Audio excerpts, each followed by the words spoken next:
What's going on, world? It's your boy at Big Game James underscore 36, doing a quick little nugget here on some breaking FSU news and around the Big Three as it stands. Today, we saw Michael Alford really kind of take the internet by storm by saying things that you've been hearing people like me say for quite some time. Common sense a common sense approach to all of this stuff. You don't really have to be a great insider or breaking news or doing a whole bunch of other different things for you to realize and recognize what FSU is on the path to be doing. It really all started back when John Thrasher was brought to be the president. John Thrasher was brought to be the president of Florida State to be able to help Florida State compete with the University of Florida in terms of trying to raise the status of the university. Now, in that, we hired a new athletic director. We've hired numerous other guys to be able to come in and do some things that will help strengthen the university. Mike Alford being the first being Seminole Boosters, then to come into what's going on, Charles? Then come into FSU as the athletic director to be able to usher in competent criticism. Now, when we talked about this in the summer, I was actually on the show Mark Rogers, which you see me on numerous times, and we were talking about will FSU stay in the ACC? There were two guys, me and my guy Chris Sparatus, who were adamant about FSU no longer being in the ACC. Everybody else was saying things like it's too expensive. Common sense would tell you that Florida State will not consistently do these things. And as I go through and read some of the quotes as Vice President Alford, Athletic Director Alford, when he spoke to the Board of Trustees, he did what he has so often done so many times. And I love you for this, Mike. But Mike bit off of the Big Game James quote tree to be able to make sure he was able to illustrate the point. I may have dreads and a beard, but trust and believe I can speak in any room. And again, it's deductive reasoning. When you also look at who the president is now, he's coming from Harvard. Harvard was in the AAU. It's all steps to make the Big Ten and the SEC compete with each other for one of the biggest brands in all of college football. That's Florida State. Consistently, the logo holds weight, even in the conference, even when we are behind or we're not as good as what the standard would say. We are still must-see TV. We are still box office boys. We're still the best in the nation. Oh, let me make sure I put my boy out here. It's like sometimes this is what I'm going to start telling people. Do you even read, bro? And when it comes to a lot of these different things. So some highlights from what Michael Alford told the Board of Trustees. And what does that mean moving forward for Florida State? We cannot be 30 million behind every year compared to our peers. And where does he get these numbers from? When you look at what the television the television payouts are for the Athletic Coast Conference, the SEC, and what the Big Ten is, and really who we are competing for, not just on the national level, but from a state perspective, is our peer, the University of Florida. The University of Florida, no matter how good Florida State does fiscally with the budget and showing that we are a profitable enterprise, not having a $30 million windfall will consistently put us behind in the race for facilities, the race for everything else. And it's just a crazy game to come in knowing that every year you're $30 million behind on the best. And it comes down to shitty leadership from the Athletic Coast Conference since the beginning of time. ACC was and I got a chance to experience this as a player. The ACC was on the pinnacle, was in the forefront of this college football expansion. When they expanded to bring in Miami and Virginia Tech, eventually Syracuse, Boston College from out of the now defunct Big East, Pittsburgh as well. So, the ACC was called crazy. Nobody had ever seen it. I remember reading an ESPN, the magazine article talking about the college football Pangea, how eventually everything was going to flow into 4 conferences. Now, we fast forward almost some 16, 17 years later, might be 18 years later, since those moves have made, the ACC has been relatively stagnant in terms of what really matters. The money, the dollars, dinero. They pissed down their leg with the ACC network, not even hiring the best of the best available. The SEC network has consistently become better, has consistently done a better. At CBS, when they had it, did a much better job of putting up the matchups, talking about guys, and the teams that they needed to became more successful. To the ACC's defense, nobody predicted Miami to be this abysmal or this average. So, and nobody predicted Virginia Tech to go backwards as far as they've gone. And you got Clemson, who was always right there on the precipice. But right now, it's Florida State and Clemson that have been holding this conference together for the past decade.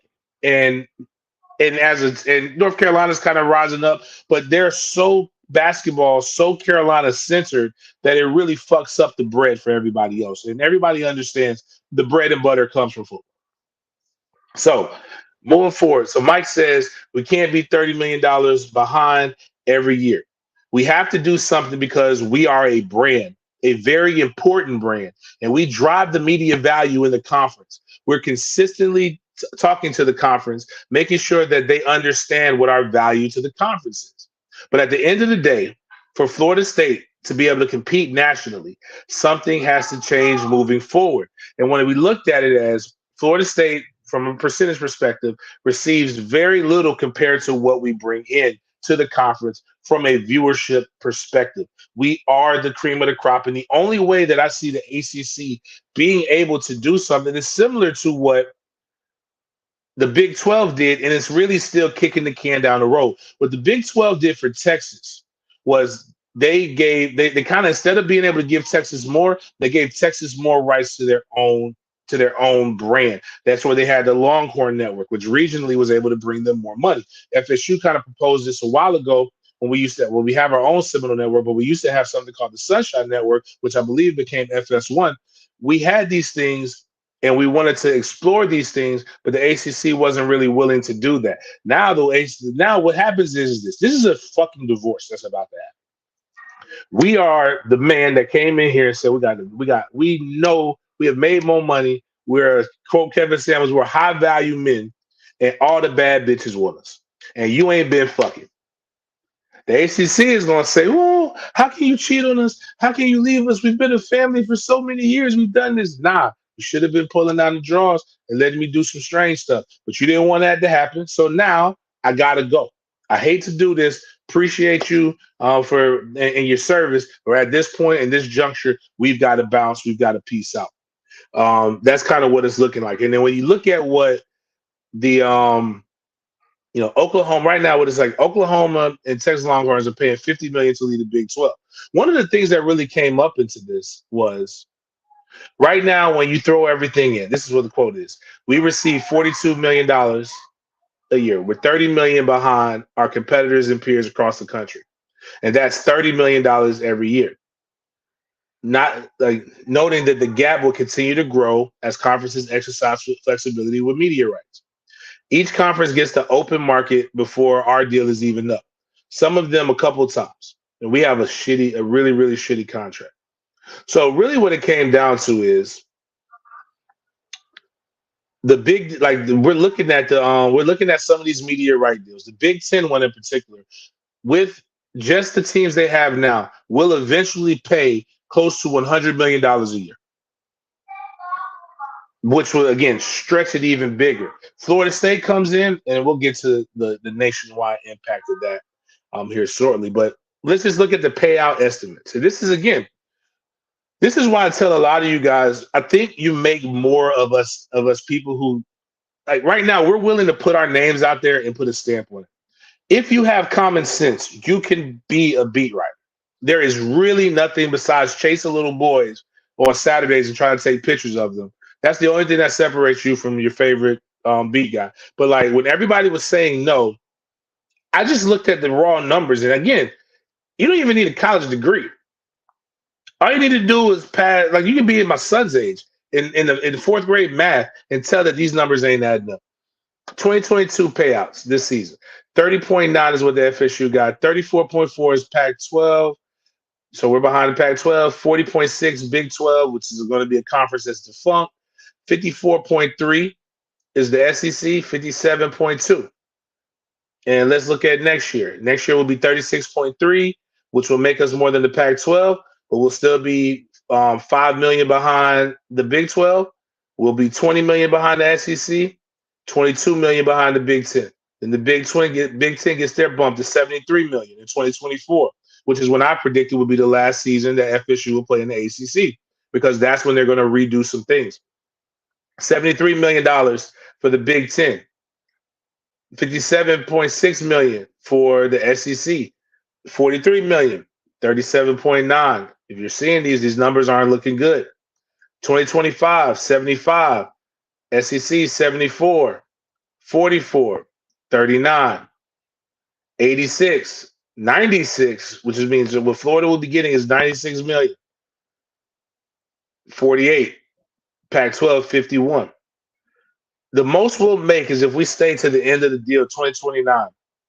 FSU will make $55.3 million from their contract. Big 10 will be making close to $100 million. SEC will be making 105.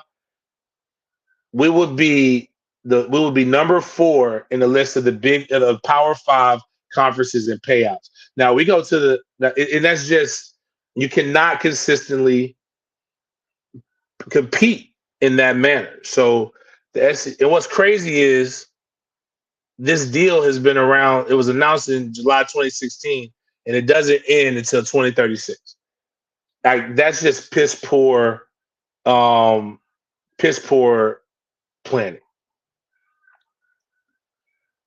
If earlier, a few months ago, it might have been a month ago, Mike Alford said FSU would be top 5 in revenue nationally if we were in the SEC or the Big 10. And that just tells you where FSU is at. The foundation is built. We just need to make sure we're consistently putting the best gas and best parts into it. Now, the conference, that what I get asked consistently, again, people are saying there was another comment that was made. The question that was asked is, you're saying we're losing $30 million a year. So over 4 years, that would be $120 million. Basically, that would be the buyout.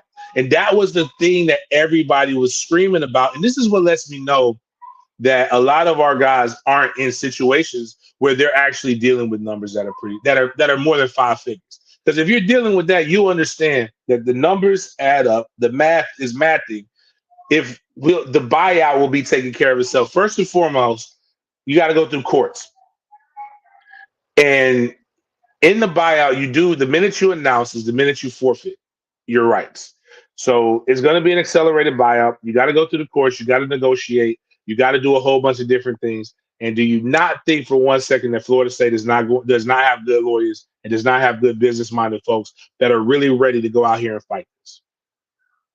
And the minute that Florida State, which I believe the conference that makes the most sense, is joining the Big 10 for other reasons than just athletic, but now you have a conference that is nationwide.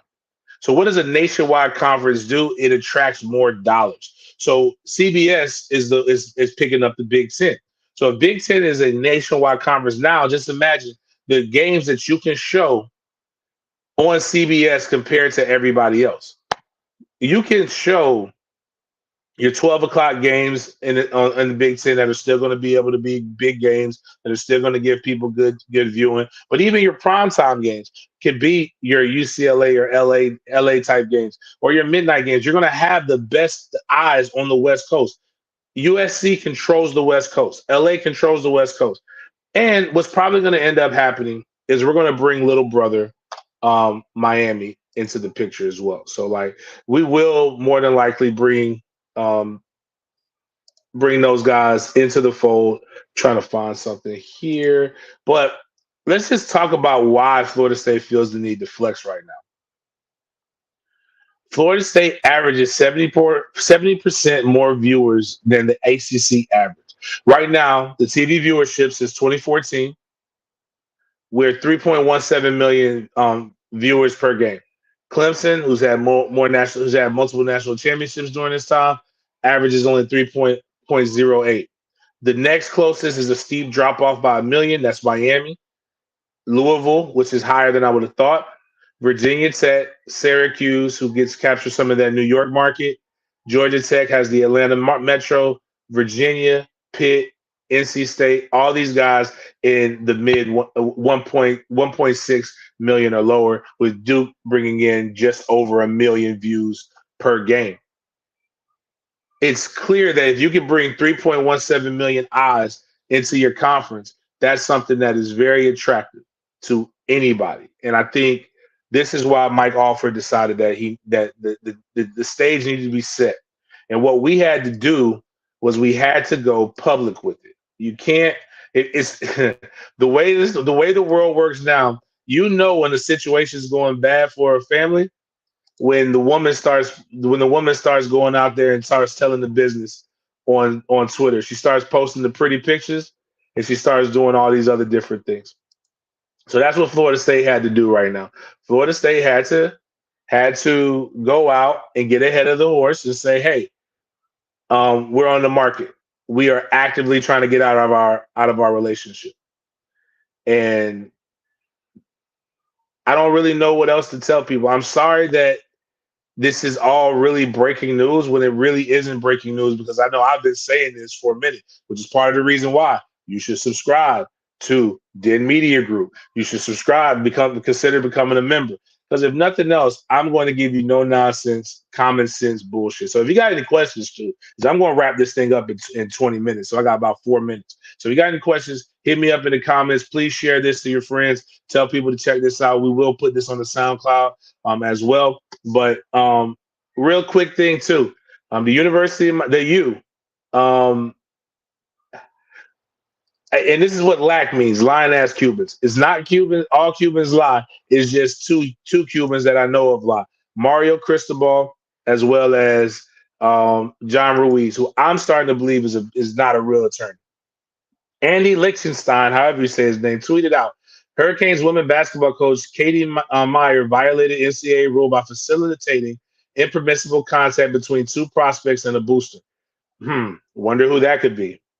The Hurricanes women's basketball team is put on probation for 1 year. The program is fined and more story coming. Well, that's what we originally thought. And then Adam came up and said, correction. The entire UM athletic department is on probation, not just the women's hoops program. Then he posted the article. The article written on by the Sun, his article on the Sun Sentinel. They trying to hit me with that exclusive thing. But right now, what we know to be facts is that John Ruiz is trying to throw around money that, checks that his ass can't cash. The NCAA investigated the athletic program across multiple sports and found only the violations by women's basketball coach Katie Meyer. But I think once they start really kind of going through a fine-tooth comb, they will see that it is way more baseball, basketball, football. A lot of weird shit's been going on down at the University of Miami. Couldn't happen to a better program. Funny money guys, fuck those guys. I don't really know what else to tell you guys, but I think that's between them losing all their coaches and having a hard time getting everybody, between the University of Florida losing a bunch of coaches, possibly about to lose one more in Corey Raymond to the NFL. If Florida State can't capitalize on this is going to be a big debacle and just not good for the state of Florida in terms of football already. But luckily we have our coach. Luckily we have some stability in the staff. Luckily we have competent leadership in the boosters as well as the athletic department. So appreciate everybody for tuning in right now. Please click the like button on this. Please make sure you share this, retweet it. Any questions? I'm going to the NFL Combine. Yes, I'm going to get Jamie Robinson. I'm going to get some other guys. If you have any questions or anything that you would like to know, I'm going to start doing these little quick blitzes and about just NFL, college football, life, anything that's going on. Oh, okay. Shoot, man. Joseph Trey Joe, you never forget your first. What's up, guy? Appreciate you, man. My first member. But thank you guys for topping it up with me, and we'll see you later.